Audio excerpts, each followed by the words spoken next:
This is Channel 2 News, coverage you can count on.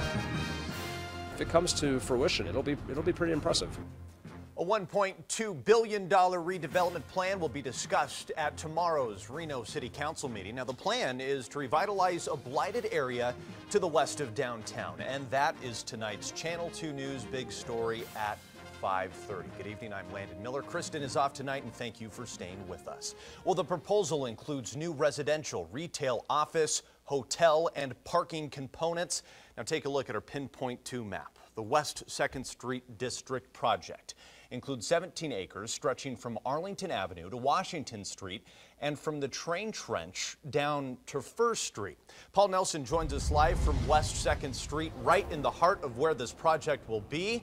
So, Paul, what kind of development would this be? Well, Landon, this would be one of the biggest projects the city has ever seen. As you mentioned, it spans several city blocks, and officials say that some of the buildings could be taller than the Silver Legacy. Now, to make this all happen, the project would have to be approved, and it would mean replacing these buildings with something brand new.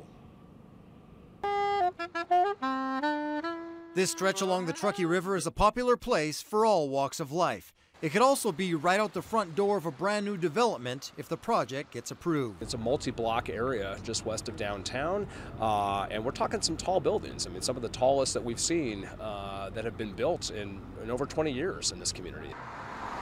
The Don J. Clark Group is a local developer that wants to replace old motels, convenience stores, and other distressed buildings with nearly 5.5 million square feet of mixed-use space.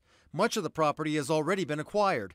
Others, including UNR's Nelson Building, the Greyhound Station, and a few city properties still need to be purchased. And certainly cleaning up downtown and really jump-starting infill development in our urban core is huge for the entire community.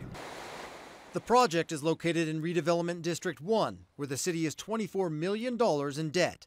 Conservative estimates of property taxes generated total about $46 million through 2028, enough to pay off the debt and pay for the infrastructure of the project. We always are presented with the rosy scenario, the optimistic scenario. It's our job to ask the what-if questions. The local developer could potentially break ground on Phase 1 any day, known as 235 Ralston. Bob Zine says he believes housing demand is growing in the downtown area. We're seeing price pressures in Midtown and downtown, elsewhere, where people want to live, where they can walk to work, they can walk to eat, they can walk to entertainment. Bob Zine says the city has learned some tough lessons in the past when it comes to these types of partnerships, including the train trench and the ballpark. He says they'll use those lessons when they discuss this project at tomorrow's City Council meeting. Covering Money Watch Live, Paul Nelson, Channel 2 News.